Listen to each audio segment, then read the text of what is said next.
So, hey everyone, it's just a chill with me while I am having my coffee. Sobrang inaantok pa ako guys, tulog pa yung utak ko. Pero eto na nga.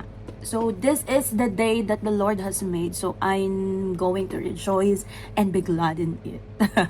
So guys, hey, what's up everyone? This is your Queen Salisa Arcelis Nanalo Francisco. And welcome back to my channel. So guys, naisip kong mag-vlog kasi today is the day that magiging braces free na tayo. Diba? Mare-remove na yung braces ko, guys. This is exactly 11 months today. 11 months today, guys. Actually, dapat natanggal na to last month. Kaya lang, pinaretain ko pa ng very late. Sabi ko, hindi, retain pa natin kasi, kaka-brace lang na Rodney para naman couple braces kami. Pero kailangan na talaga siyang tanggalin. And I am so happy to it naman dahil guys, within 11 months ganun na kagad. Iba talaga ang Queen's Medical, guys. Nasabi ko sa inyo, yung kalidad ng gawa nila iba talaga.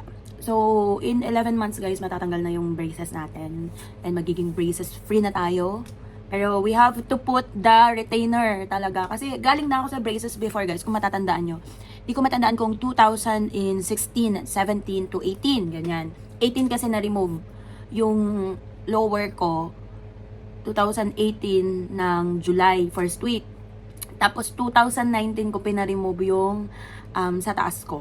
Ganon. Kasi mahal naman noon eh. Grabe, hindi ko siya tapos nag-retainer ako, binigyan ako ng retainer, never ko siyang sinuot. Kasi parang feeling ko, braces free na nga, may retainer pa. Pero ngayon guys, hindi titigas ang ulo natin. Pag binigyan tayo ng retainer, gagamitin natin siya. Though hassle lang talaga yun, guys, kapag merong retainer. Pero it's okay. So guys, ang galing ng Queen's Medical kasi though minimal lang naman yung problema ko nung time na nag-brace ako ulit. Pero iba talaga eh. Sinasabi ko sa inyo, mag-Queen's Medical na kayo. Okay, so yan. And then, actually, I still have more time dahil alas 2 pa yon and now is 10:30 AM pa lang dito. Kung i-upload ko to baka mga 11 or 12, kanyan. So mag-aasikaso pa ako, I just need to take a bath and then mag-get ready with me, tapos magbibideo lang ako ng kasi ang dami ko pang tambak na perfume, guys. And kasama ko kayo, magvo-vlog tayo sa Queen's Medical, though meron akong shoot na gagawin doon. Narinig ko, shoot. Meron akong shoot na gagawin doon. And then mga behind the scene while they are removing, clean din nila yan para talaga namang hindi yung kulay nitong kape ko na may creamer ang lalapat dyan sa ngipin ko. So magtututbrush din tayo kasi kakahiya naman kay Doc. Kakahiya naman sa dentist nyo, guys. Alam nyo, kapag pupunta kayo ng clinic, guys, magtutbrush naman kayo. Hindi na dahil porke trabaho nila yun, pero maawa naman kayo. Though meron silang face mask, guys, para hindi talaga maamoy kung mabaho yung hininga nyo. Pero, syempre, iba pa rin naman talaga yung nakatoothbrush kapag pupunta kayo ng dentist, diba? So, anyway, guys, dami ko sinasabi, diba? Mag-prepare na tayo, maliligo na ako, and let's do everything na.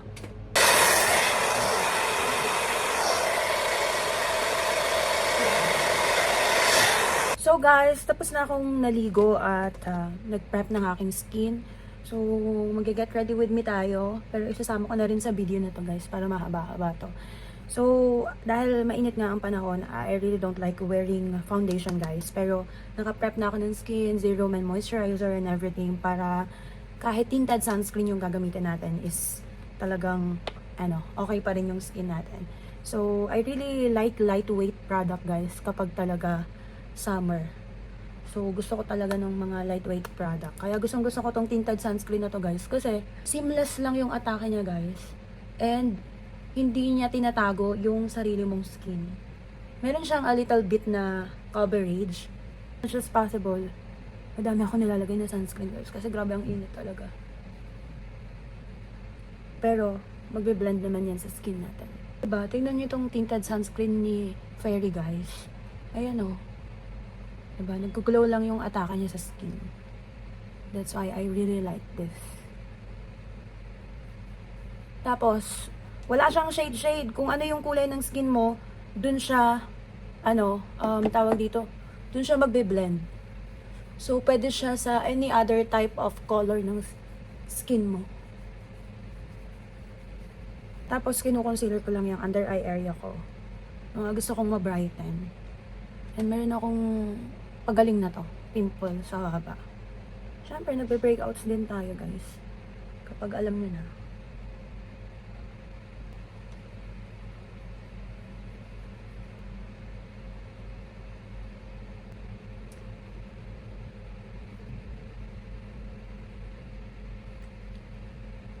So, okay na yan. Ayusin ko na lang yung buhok ko at saka magli-lipstick na lang ako mamaya ng very light. Gusto ko lang kasi ng light, guys. Tamang tint lang ako for today's video, guys. Kasi, syempre, nga tayo mamaya ng sobrang ige. And by the way, guys, abangan yung matapos tong video na to kasi meron akong surprise sa inyo sa end of this video. Kung akala nyo, I still have more time. Pero malapit na mag-alas 2. Guys, di ko na malayan. Ang bilis ng oras. Sabi ko kanina, I still have more time. Mukha kasi ako ng dalawang content. So yun. Late na tayo.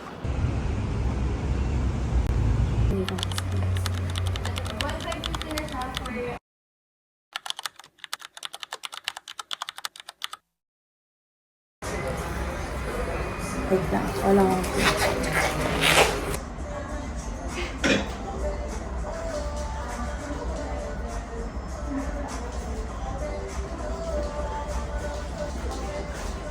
Ano ba? Akin! Dok, oh! Yes. Braces and retainers. Grabe na, ma-expose ako. Dok, hindi expose me. Apa na? Halika. So guys, wala na akong braces. Wala na siyang braces. Panibago.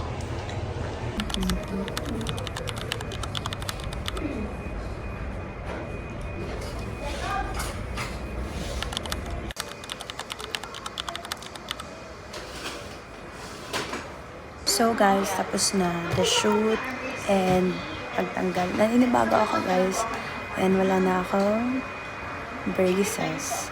So waiting na lang ako ng 2 to 3 days for ano ngayong kailangan ko for Invisalign guys, yung clear retainer. So update ko kayo.